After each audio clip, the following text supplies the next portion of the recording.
capítulo 3, versículo 17. Vamos ler a palavra do Senhor. Todos encontraram? Quem encontrou, diga amém. Amém. Glória a Deus. Diz assim a palavra do Senhor: ora, o Senhor é o Espírito, e onde está o Espírito do Senhor, aí há liberdade. Vamos orar. Senhor, nosso Deus e Pai, nós te louvamos, Senhor, pela tua palavra, que é poderosa, que é fiel, que é verdadeira. Continua falando conosco. É o que nós te pedimos, em nome de Jesus. Você que crê, diga amém. Amém. Glória a Deus, pode sentar. Irmãos, hoje nós vamos conversar um pouco sobre se o Espírito do Senhor está em minha vida, aí há liberdade. O que significa essa liberdade que o apóstolo Paulo está falando com os irmãos lá de Coríntios? Eu pontuei 3 tópicos aqui para nós conversarmos a respeito dessa liberdade que diz aqui o texto. Nós vamos falar, primeiro, que liberdade é essa, pastor? Liberdade do passado. Quantas são as pessoas que estão aprisionadas no passado? Estão acorrentadas ainda no seu passado. Vivem o seu passado no seu presente. E por isso não conseguem crescer com Deus. Não conseguem se aprofundar com Deus. Não conseguem mergulhar em Deus. Por quê? Porque o passado dessa pessoa aprisiona ela. O passado dessa mulher, desse homem, desse jovem, até mesmo dessa criança, acorrenta eles hoje.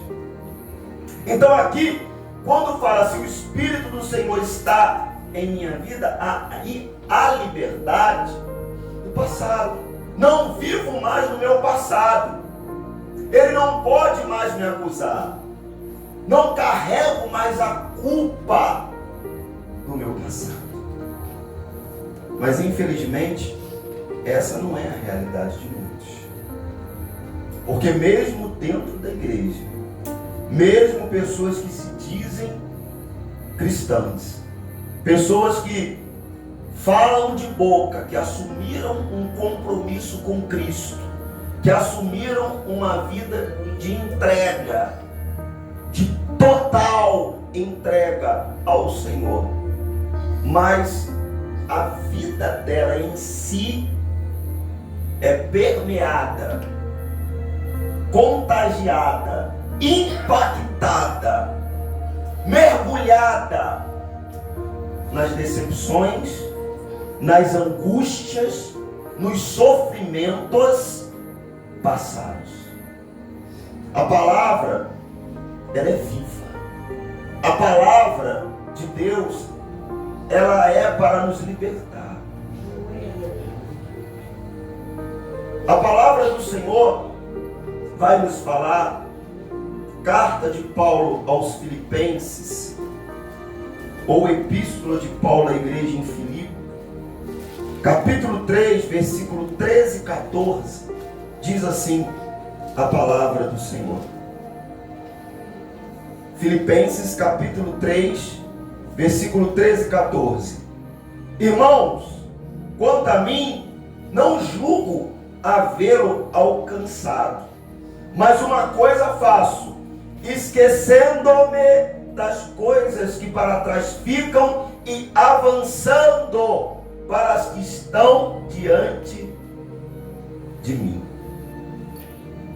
Então aqui o texto, ele fala com clareza, ele fala com veemência. Quando fala esquecendo, não é que hoje nós vamos ter a amnésia, porque isso não é amnésia. Ah não, eu esqueço completamente do que aconteceu lá no meu passado. Não. Quando fala de esquecer, irmão, está falando de hoje. O meu passado não me ocasiona mais a dor. O meu passado não me causa no meu presente lágrimas. Por quê? Porque o Senhor Espírito Santo me curou. Me curou de dentro para fora. O Senhor Espírito Santo penetrou dentro de mim e me libertou de todos os sofrimentos, de todos os abusos, de todas as chantagens psicológicas, de todas as traições que outrora eu passei, vivi, presenciei. Hoje eu sou uma nova pessoa em Cristo Jesus. Eu fui liberto. Então não me esqueço, aquilo não traz mais o aprisionamento espiritual. Não. Por quê, pastor? Porque eu decidi que aquilo não vai mais me afetar. Eu decidi dentro do meu coração que aquilo não vai ter mais o impacto que tinha na minha vida. Eu assumi isso diante de Deus. Porque talvez outrora, quem era o primeiro ou quem estava em primeiro lugar era a esposa ou o esposo ou os filhos. E eu entendi com a minha caminhada, eu entendi após ter entregado a minha vida para o Senhor Jesus, que o primeiro lugar pertence a Ele. Glória a Deus. Ele é o dono da minha vida. Então, muitos cristãos têm uma vida dividida. Uma parte desfruta das coisas do mundo e a outra parte tenta viver para o Senhor. Eles desejam coisas e começam a dedicar-se às ambições terrenas. Eles querem o santo e o profano. E com Deus não existe isso. Não tem como eu ficar dividido entre o santo e o profano. Eu tenho que decidir. Eu tenho que viver uma vida como diz a palavra. Eu tenho que assumir verdadeiramente. Eu não posso deixar com que as coisas, as ambições terrenas, os meus olhos, os meus ouvidos venham me encantar, venham me cegar, venham me dominar. Não! Não! Eu preciso decidir dentro de mim. Eu quero o Senhor Espírito Santo, eu quero a palavra de Deus regendo a minha vida. Eu preciso disso. Nosso chamado é sublime e celestial. E se vivemos para o mundo, perdemos o prêmio que vem do Senhor.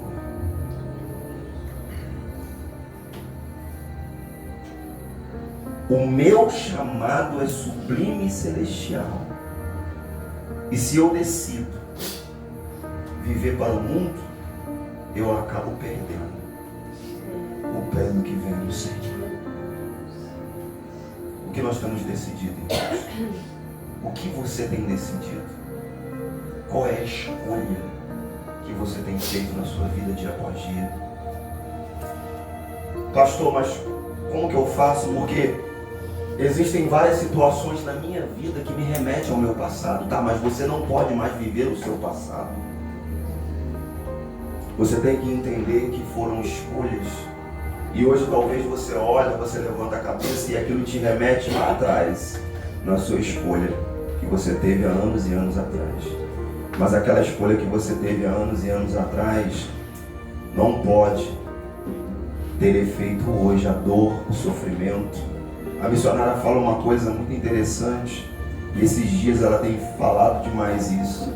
De todo limão que nós colhemos ao decorrer da nossa vida, nós temos a opção de viver o azedume que ele traz consigo, ou de nós fazermos uma limonada com todos esses limões. E o que nós temos feito? Limonada com você. O que nós temos feito? Decida, irmão. Decida dentro de você. Decida viver o novo de Deus. São escolhas. Esse é o primeiro. Se o Espírito do Senhor está em minha vida, aí há liberdade. Do que? Do passado. Segundo, liberdade do pecado deliberado. Eu não poderia deixar de falar sobre isso, né? É óbvio, né? Hoje, nós não praticamos mais o pecado de forma consciente e intencional. Graças a Deus. E sim, é um acidente de que, igreja? De percurso. Nós temos que ter isso em mente. Nós temos que ter isso dentro do nosso coração.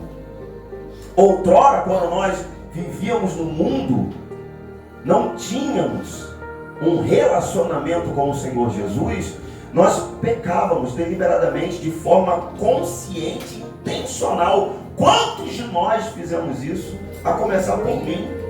Não, eu vou errar mesmo, eu vou pecar mesmo, eu vou fazer mesmo. E projetava, arquitetava, planejava, organizava para pecar. E hoje nós somos lavados e remidos no sangue do Senhor e Salvador Jesus Cristo. Hoje nós lutamos contra o pecado deliberado. Hoje a nossa luta é contra o pecado deliberado. Glória a Deus. Nós não podemos mais continuar na prática do pecado deliberado. E a pessoa que continua na prática do pecado deliberado,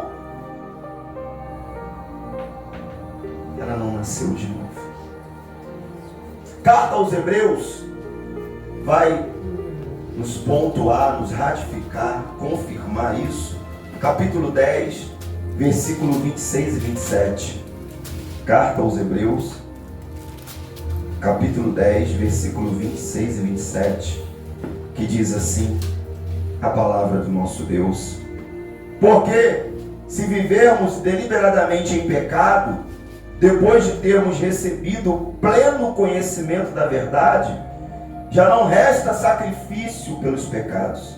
Pelo contrário, certa expectação horrível de juízo e o que, igreja?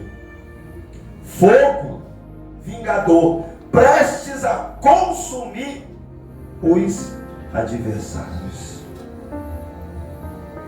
Fala com clareza. Eu não posso mais viver uma vida deliberada no pecado, no erro. Por quê? Porque se eu viver no pecado, no erro, de forma consciente e intencional, o que resta para mim é isso aqui: expectação horrível de juízo e fogo, vingador prestes a consumir os adversários. Essa exortação, igreja, é para todos que se dizem cristãos. Mas de apenas aparência. É aqueles que falam: eu sou cristão, da boca para fora. O fruto ou os frutos dessa pessoa não condiz com o cristianismo. Ela não segue os exemplos de Cristo. Ela não vive o que a palavra do Senhor diz. Vive um relaxamento espiritual. Elas começam a desviar-se pela negligência. Esse é o primeiro passo. A negligência espiritual. Ela começa a colocar outras coisas no lugar daquilo que é primordial. Isso é negligência. A seguir, entenda bem que é um passo de cada vez, irmãos. Não é de uma hora para outra. Primeiro vem a negligência. ela começa a negligenciar aquilo que não pode ser negligenciado. Tá? Depois disso, o outro passo a seguir, duvidam da palavra. Será? Será que é isso mesmo? Não, essa pregação é muito dura. Não é desse jeito. Eu quero mais light, eu quero um lugar mais tranquilo. Será que é tudo isso mesmo? Será que é isso mesmo? Começa a duvidar. Um outro problema, um outro erro gravíssimo. Depois, pastor, e depois tornam-se surdos à palavra. Então, depois da negligência vem a dúvida, e depois da dúvida ela não escuta mais, ela não dá ouvido mais à voz do Senhor Espírito Santo, porque o que domina a mente, o coração, a vida daquela pessoa já são as trevas. Ela já está dominada pelos desejos carnais, ela já está dominada pelos desejos mundanos, que carrega ela cada vez mais o quê? Para longe, para longe, para longe do Senhor. Meu Deus. E após esses 3 passos, vem o passo seguinte, que é o pecado deliberado. O pecado deliberado. E o desprezo por sua herança espiritual. Porque Deus, o prazer de Deus, o desejo de Deus é que todos sejam salvos. A Bíblia diz que Deus ele não se compraz, não se agrada na morte de quem, igreja? Do ímpio. Ele não quer que ninguém se perca. Mas é a própria pessoa que despreza a herança espiritual. Essa herança é a glória. É passar a eternidade com Ele. É passar junto com o Pai. Não tem melhor lugar para se estar. Irmãos, a gente está na dispensação do Senhor Espírito Santo e é tão bom ter paz. Uns dias para trás eu conversei com o Lucas, pastor, eu estou sentindo a paz que excede todo entendimento. Eu falei, amém, meu filho. Ele falou, não tem preço essa paz. Não tem preço. Agora você imagina lá, irmão. Você imagina lá, junto com Ele, caminhando com Ele. Acabou as lágrimas. Acabou o sofrimento. Oh, meu Deus! Mas nós precisamos lutar, irmãos. Nós precisamos vencer. Nós precisamos guerrear. E o terceiro, que também é muito importante, qual o terceiro, pastor? Se o Espírito do Senhor está em minha vida, aí há liberdade. Do quê? Da falta de perdão. Quantas são as pessoas que dizem, eu estou liberta em Cristo, mas não perdoam, não perdoaram, não liberaram perdão. Estão com seu coração amargurado, triste, angustiado. A falta de perdão é vista como um pecado grave e um obstáculo para a relação com Deus. No Evangelho do Senhor Jesus Cristo, segundo escreveu Marcos, no capítulo 11, oh meu Deus, versículo 25 e 26. Olha o que diz a palavra do nosso Deus. E quando estiverdes orando, se tendes alguma coisa contra alguém, perdoai, para que vosso Pai Celestial o quê? Vos perdoe as vossas ofensas. Versículo 26. Mas se não perdoardes, também vosso Pai Celestial não vos perdoará as vossas ofensas.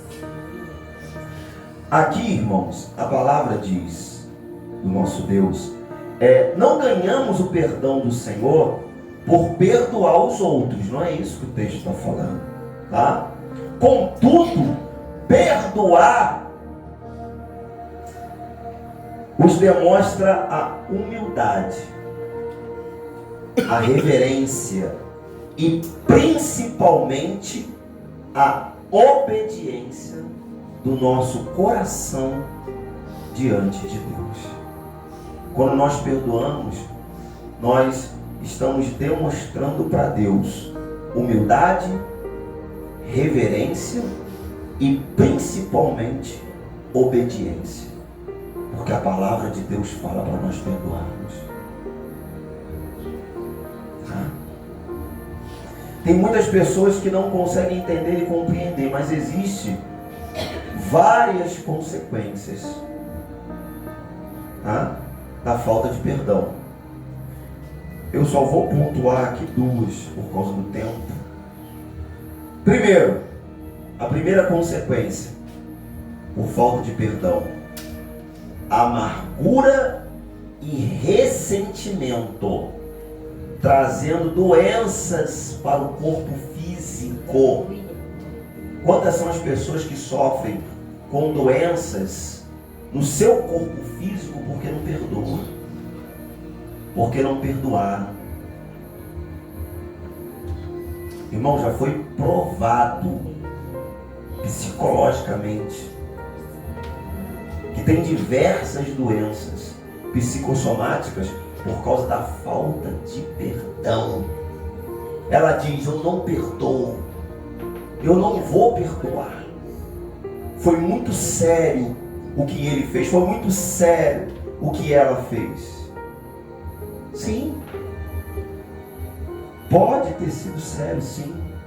E quando a gente fala de perdão, a gente não está falando que nós não nos importamos com a sua dor. Não é isso. Quando a gente fala de perdoar, nós estamos mostrando um caminho para você solucionar essa dor que talvez durante anos venha acometendo você e ocasionando em você doenças. Porque a falta de perdão é como se nós tomássemos um copo de veneno esperando que o outro morra. É isso que ocasiona em nós a falta de perdão. Peça ao Senhor Espírito Santo para trabalhar no seu coração. Ore por essa pessoa. O pontapé inicial, pastor, começa orando por ela. Começa pedindo ao Senhor: Pai, trabalha no coração dessa pessoa e consequentemente me ajuda a perdoá-lo ou a perdoá-la. O segundo ponto da consequência da falta de perdão: danos aos relacionamentos, criando tensões, agressividades, desprezo e afastamento.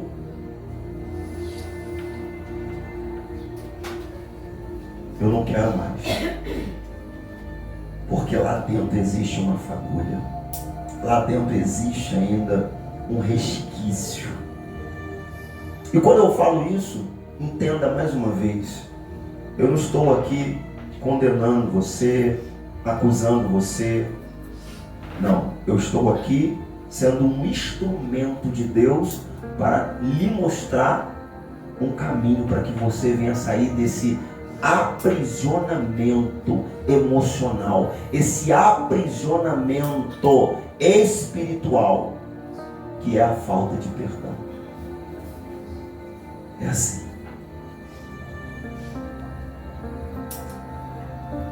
Carta aos Hebreus, capítulo 12, versículo 14 e 15. Olha o que diz a palavra do nosso Deus. Carta aos Hebreus, capítulo 12, versículo 14 e 15 diz assim: segui a paz com todos e a santificação, sem a qual ninguém verá o Senhor, atentando diligentemente, porque ninguém seja faltoso, separando-se da graça de Deus, nem haja alguma raiz de amargura que, brotando, vos perturbe, e por meio dela muitos sejam contaminados. E sabe qual é o maior problema? É que quem tem essa praga, porque isso é uma praga, essa raiz de amargura aqui, entenda bem o que diz o texto, olha só, e nem haja algum, aqui em cima, no versículo 15, atentando diligentemente, porque ninguém seja faltoso, separando-se da graça de Deus, nem haja alguma raiz de amargura que, brotando, vos perturbe, por meio dela muitos sejam contaminados, porque quem tem essa praga contamina as outras pessoas. O que está nela, ela vai passando para as outras pessoas, está vendo? Ela faz a pessoa enxergar o pior lado da situação. Ela quer que as outras pessoas enxerguem como ela. E se a outra pessoa tem uma visão nítida, límpida, por causa dessa que tem uma raiz de amargura, ela vai falar: não, mas é assim, é assado, foi feito assim, foi feita dessa forma. Você veja isso. Por quê? Porque ela é amargurada, ela é infeliz, e ela não quer que o outro seja feliz. Ela quer que o outro viva também essa amargura, essa raiz que há dentro dela. É desse jeito que funciona. Precisamos entender que a proposta aqui é paz e pureza. Seguir a paz com todos e a santificação, sem a qual ninguém verá o Senhor. Agora, a consequência vai vir. De uma forma ou de outra virá. Pois tudo que se planta, o que é? Se colhe. Tudo que se planta se colhe. Essa é a palavra do nosso Deus. E a gente finaliza, irmãos, com carta de Paulo aos Efésios, capítulo 4, versículo 32, que vai nos falar: antes, sede uns para com os outros benignos, compassivos, perdoando-vos uns aos outros, como também Deus em Cristo vos perdoou. A igreja de pé, vamos orar ao nosso Deus. Senhor,